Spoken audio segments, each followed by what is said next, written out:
ada apa namanya, Rik? Ada Berapanya ya? ada aturan Pak ya. Ada aturan, Ada kemudian mungkin beberapa dasar-dasar yang harus diperhatikan para jurnalistik di luar sana Pak ya, ya, dari media mainstream ya. ada tanggung jawab Tanggung jawab moral, moral Pak ya. Tapi ketika media yang Mas Pepeng tadi katakan media mainstream mengutip informasi dari media sosial ya, itu memenuhi kota berita dari media mainstream. Tapi ketika sebaliknya itu terjadi, misalnya media sosial mengutip informasi dari media mainstream malah lebih viral ya. Nah, berarti pertanyaannya keberadaan dari media sosial ini peluang atau tantangan ya untuk pelaku-pelaku media mainstream sendiri ya. Oke, teman-teman punya pengalaman nggak? Ini untuk Mas Vito dulu deh. Kita belum kenalan tadi sama Mas yang berdua di sesi awal juga nggak sempat memperkenalkan diri ya. Ada Mas siapa yang baru datang? Ya, terima kasih. Assalamualaikum warahmatullahi wabarakatuh. Selamat malam untuk para pendengar Smart FM. Jadi perkenalkan diri saya dulu, nama saya Muhammad Rizal, mahasiswa Pasca Ilmu Komunikasi. Oke, pelaku media juga atau akademisi? Sebenarnya basic saya bukan dari media kan. Ya, jadi sesuai dengan mungkin subtema yang diberikan atau dipercayakan dari teman-teman, bahwasanya yang akan dibahas nantinya ini terkait adalah media massa. Media massa ya. Bagi... Oke, tapi Mas Rizal punya pengalaman nggak ini tentang fenomena dari media sosial sendiri yang tadi kita udah bahas banyak. Kadang-kadang media sosial juga lebih sering menyebarkan informasi yang mungkin juga di dalamnya lebih banyak hoax atau fake ya. Kalau menurut Mas Rizal itu seperti apa? Ya, kalau saya melihat perkembangan informasi di media massa itu, khususnya di media sosial, memang begitu sangat pesat. Hal ini tidak terlepas dari kemudahan dari cara kita atau teknologi sekarang ini, bagaimana cara mengupload informasi atau memberikan informasi di dunia maya itu bisa dalam hitungan detik dan waktu cepat. Jadi kalau kita berbicara mengenai hoax atau fake-nya suatu informasi atau berita, itu tergantung dari siapa yang menggunakan atau siapa user dari yang memberitakan informasi tersebut. Seperti yang terakhir ini menyebar luas semacam semacam kuesioner atau serupa lembaran seakan ada bantuan dari BPJS. Padahal sebenarnya itu web yang kita buka itu atau link yang kita buka itu bisa semacam jebakan, phishing atau hal-hal yang nantinya bisa merugikan kita. Oke, berarti Mas Rizal sendiri punya pengalaman tentang media sosial ya? Oke, yang di sebelahnya ada Mas siapa? Kita boleh kenalan? Yes, Assalamualaikum warahmatullahi wabarakatuh. Perkenalkan saya Fadli Ilham. Saya juga pelaku media, praktisi media? Bisa juga dibilang begitu kan. Okay. Kalau saya juga merupakan bagian dari mahasiswa di Universitas Fajar. Jadi mungkin di sini saya lebih melihat perkembangan teknologi inilah yang kemudian kita bisa melihat bahwa untuk media-media sosial itu dalam waktu sekejap saja itu sudah bisa memberikan berbagai informasi. Dalam artian bahwa ini tidak terlepas dengan ada kemarin saya sempat baca bahwa dalam sebuah penelitian itu menunjukkan bahwa untuk tingkat calon presiden saja, karena itu Presiden Amerika itu pernah menggunakan pernah menggunakan Facebook sebagai kekuatan untuk mempengaruhi suara masyarakat. Itu Obama itu yang pernah yang sempat menggunakan itu Facebook. Setelah daripada Obama, ada juga Donald Trump juga pernah menggunakan Twitter. Kita lihat itu perkembangan yang sangat luar biasa dari media sosial. Kalau Pak Presiden kita, Mas Fadli nggak tahu memakai media sosial mana untuk mengambil itu. Kalau Presiden Indonesia itu justru saya berteman juga dengan Pak Jokowi di Facebook. Di Facebook, oke ya. Juga itu. Instagram juga ya, oke ya, Pak Presiden kita ya. Makanya Ya itulah toh kegunaan daripada Media sosial. media sosial lah. Mhm.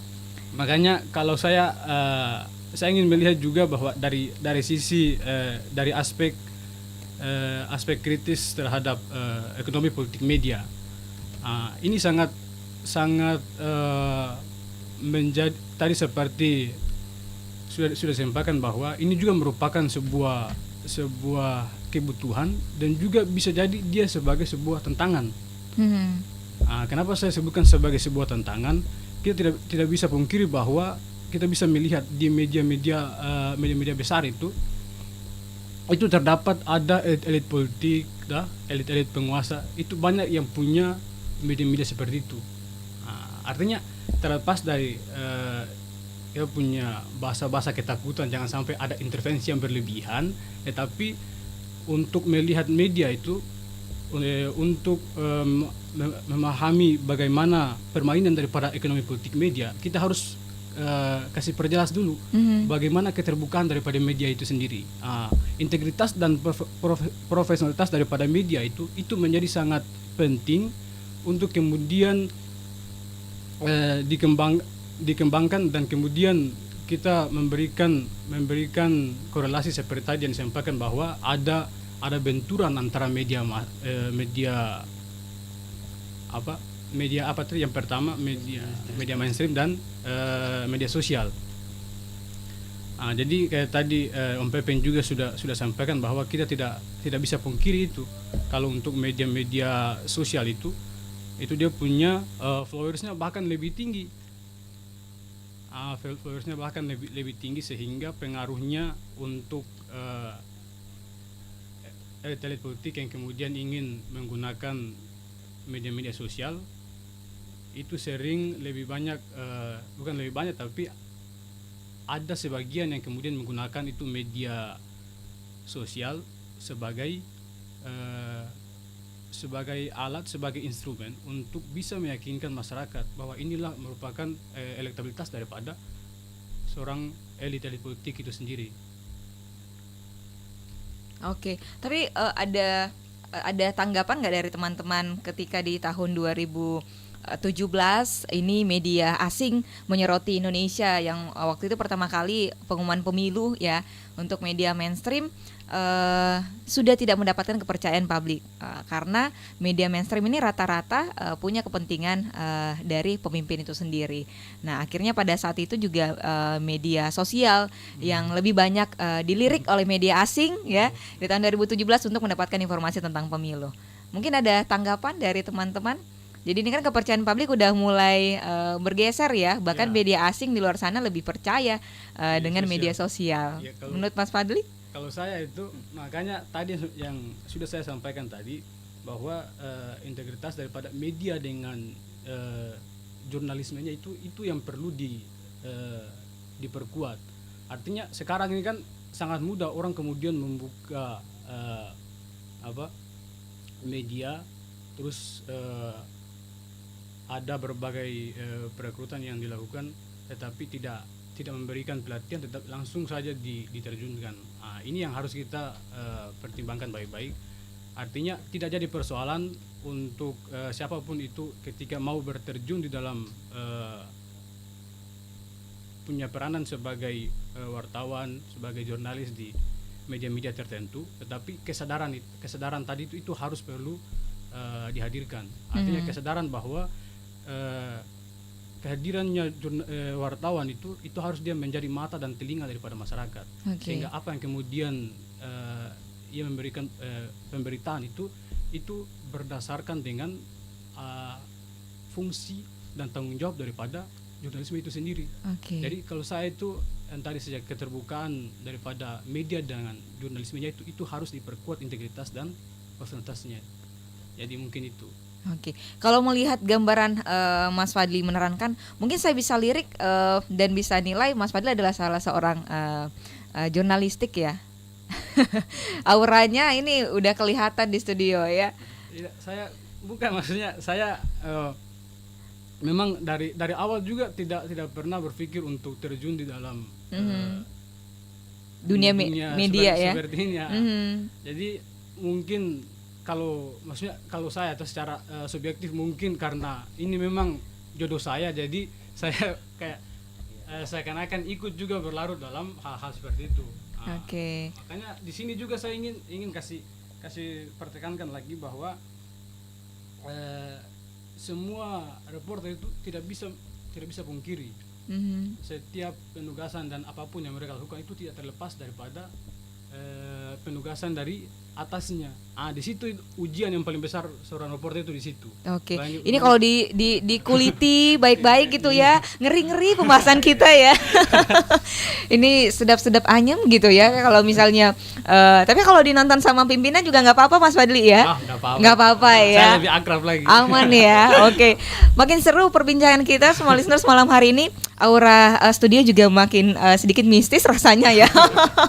Kita rehat dulu semua listeners biar makin segar untuk teman-teman juga yang lagi nonton kita di live YouTube channelnya kita. Semua listeners boleh live komen di sana, teman-teman yang hadir juga bisa buka linknya, buka YouTube channelnya, nanti live komen yang masuk juga boleh dibaca.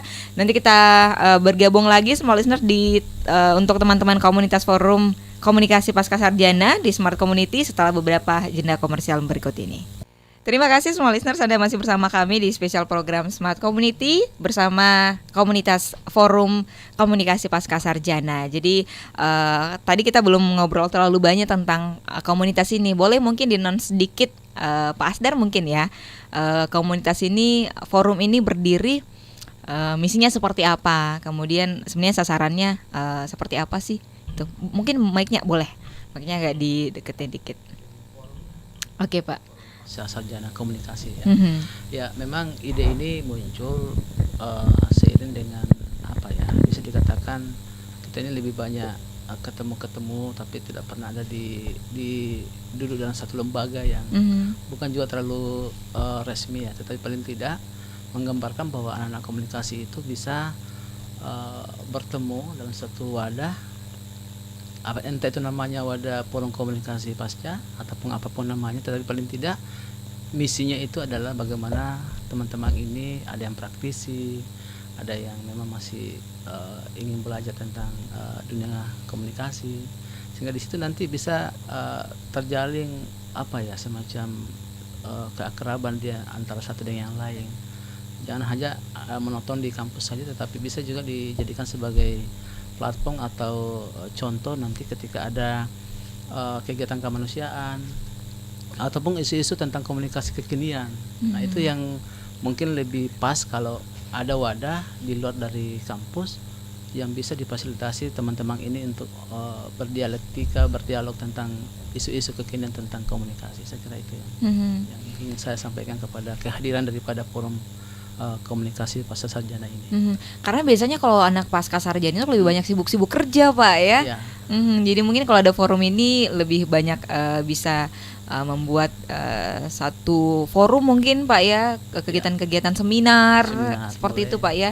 Tema-temanya tentang ilmu komunikasi Pak ya. Isu-isu kekinian yang bisa kita analisis bersama-sama, kemudian ada recommended kepada siapa, itu juga bisa jadikan sebagai acuan kita bahwa ternyata anak-anak komunikasi punya kelebihan dalam memberikan semacam rujukan referensi kepada pengambil kebijakan.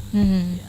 Oke. Siapa saja yang bisa bergabung dalam komunitas ini Pak? Ya, mungkin yang jelas seluruh alumni komunikasi, ya, khususnya yang lebih utama di pasca sarjana Unipa, karena kami kan punya alumni sejak berdiri tahun 2015 itu kan bisa dikatakan sudah hampir lebih 100 alumninya, yang bisa dikatakan semua bekerja di mana-mana ya, sehingga adanya dengan forum ini kita paling tidak menginventarisasi bahwa begitu banyak potensi teman-teman ini yang tidak tersalurkan dalam sebuah wadah, sehingga ketika bertemu nanti mungkin ada ide-ide ya, ide-ide itu bisa membahas tentang kekinian isu-isu komunikasi yang notabene-nya bisa dijadikan sebagai dasar untuk ternyata kita butuh aksi ini untuk kemanusiaan misalnya ya, aksi-aksi lain yang sifatnya berlaku untuk umum, saya kira itu.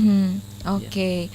Jadi memang ada banyak hal yang terus dilakukan dari pihak kampus sendiri Pak ya, untuk sebenarnya sih memperkaya begitu Pak ya kegiatan-kegiatan teman-teman. Jadi nggak hanya setelah lulus kemudian mungkin udah melalang buana tapi nggak tahu lagi kabarnya seperti apa Pak ya.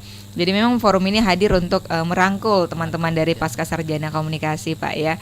Oke, semua listeners, untuk Anda itu juga yang mungkin saat ini lagi mencari begitu ya, mencari wadah lembaga untuk pendidikan gitu ya, Anda boleh coba-coba ini ya, bisa melihat lebih jauh informasi dari Pasca Sarjana Universitas Fajar sendiri, karena memang di sana ada jurusan komunikasi, ilmu komunikasi, dan teman-teman yang hadir juga keren-keren di sini ya. Nah nantinya kalau nggak salah nanti ada seminar juga ya, seminar nantinya yang dipromosiin, mungkin bisa di-announce Mas Pepeng. Ya, insya Allah kami di forum ini akan menggelar seminar ya, seminar tanggal 2 Februari dengan tema ya seperti yang ada hari ini, media mainstream versus media sosial. Oke, jadi nanti kita bisa gali lebih jauh lagi ya tentang media mainstream dan media sosial di sana ya. Iya betul. Karena ada audiens, ada beberapa penanggap, termasuk kami di kelompok ini juga bagian dari mengupas tema-tema ini. Jadi ya tentu pasti ya agak lebih menarik ya, mungkin lebih menarik ya. Jadi mari sama-sama ikut. Bisa hadir. Siapa saja yang bisa hadir? Mungkin lebih dekat dari Mike, Mas. Siapa saja yang bisa hadir nantinya? Ya, yang pasti mahasiswa pelaku praktisi ya, penggiat media, mahasiswa komunikasi ya, justru juga penting ya, lintas ilmu ya, iya Pak. Lintas ilmu juga bisa hadir ya. Nanti bisa dihubungi, kontaknya di mana Mas? Untuk registrasi mungkin Mas Vito ya. Nih. Ya nanti kita ini ada flyer kita sebar di sosial media. Bisa dicari-cari informasinya di situ, mungkin juga nanti disebarkan di akun Instagramnya Unifa. Cek informasinya di situ, apa saja yang menarik pembahasannya di situ Kak. Oke. Atau mungkin kontak personnya di mana boleh? Kontak personnya? Untuk informasi lebih lanjutnya? Kontak personnya ya 081 di saya mungkin ya, atau di saya 081 241 771 779.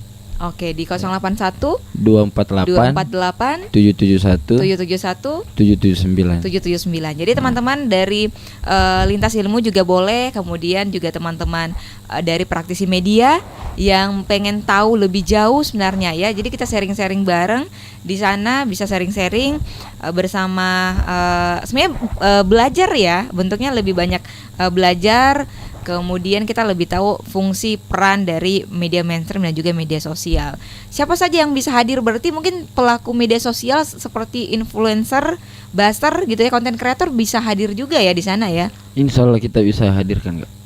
Oke. Tapi tadi kita belum sempat bahas sebenarnya lebih kepada media sosialnya. Tadi media mainstream udah banyak ya, kita udah ngerti media mainstream itu seperti surat kabar, kemudian televisi, radio ya. Media sosial tadi lebih disinggung ke Mas Fadli itu penggunaannya oleh pemimpin-pemimpin negara ya. Kemudian mungkin yang sekarang yang kita tahu perannya seperti influencer ya Mas Vito ya. Sebenarnya apa kegunaan dari media sosial ini? Siapa saja yang lebih banyak menggunakan dan mungkin kelebihannya? Oh iya. Jadi ya makasih buat Kak Novi. Sebenarnya kalau bicara soal sosial media, saya sendiri itu sebenarnya kerjanya di bagian entertain, kebetulan ngatur sebuah band yang dimana saya harus betul-betul membangun citranya mereka dengan menggunakan sosial media, itu salah satunya Instagram. Nah sebenarnya kalau kita bicara antara sosial media sama media mainstream, kalau bagi saya sih melihatnya tidak ada sisi lemahnya masing-masing kedua-duanya.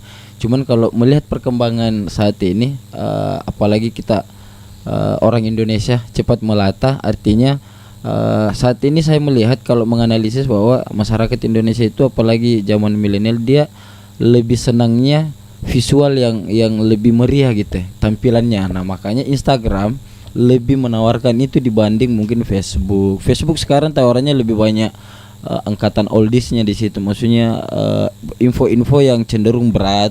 Makanya banyak peminatnya itu Facebook, dia lebih ke pembaca Baby boomers gitu ya? Iya, Enggak juga ya? Enggak juga, maksudnya Aku enggak pengguna Facebook. Ya, artinya kalau kita menganalisis Instagram yang enggak bisa, apa yang kita enggak bisa pungkiri sekarang itu, karena saya pengguna Instagram di band itu, salah band saya. Jadi saya lebih banyak menggunakan hashtag. Akhirnya kalaupun kita tidak dapat followers banyak, minimal viewersnya, pengunjungnya gambar itu banyak yang lihat. Misalnya kita hashtag musik Indonesia hits, itu satu kali hashtag itu bisa sampai berapa juta yang bisa lihat walaupun nggak di follow. Itu keunggulannya Instagram. Nah terus tampilan, dari segi tampilan, kalau saya bicara perbedaan antara media mainstream sama sosial, jelas ada bedanya, pasti sangat berbeda. Karena kita bicara visual, Instagram menawarkan visual atau filter-filter yang lebih keren dibanding media mainstream ini. Media mainstream tidak memberikan, ini menurut saya tidak memberikan visual yang bisa membangun membangun atmosfer kalangan masyarakat. Sampai ibu-ibu kali ini pun, ibu-ibu sekarang pun itu lebih senang Instagram karena TikTok itu. Nah mungkin nanti lebih banyak saya bahas di kegiatan seminar kakak. Jadi sedikit saja dulu, sedikit jangan dibongkar, karena ketika saya sebenarnya saya tidak mengkritisi antara kedua-duanya, karena saya pernah juga di media mainstream. Bicara kelemahan sebenarnya tidak lemah, cuman mungkin lebih kreativitasnya aja kalau menurut saya. Nah makanya saya tidak berani memberikan statement karena saya juga masih menganalisis seperti itu kakak. Oke, jadi penasaran pengen ikutan seminarnya ya. Jadi diingatin buat semua listeners di tanggal 2 Februari ya, kalau nggak salah ya. Tanggal 2 Februari nantinya boleh hadir di seminar teman-teman dari forum dari Pasca Sarjana Komunikasi untuk angkatan 2019 ya. Berarti untuk Wahda ini juga menjadi salah satu program dari kampus Pasca Sarjana Unifa Pak Asdar ya. Ini untuk pengembangan kreativitas, kemudian melatih tampil berbicara di depan umum Pak ya. Oke, kita nggak kerasa udah di penghujung kebersamaan kita teman-teman ya. Udah hampir 1 jam.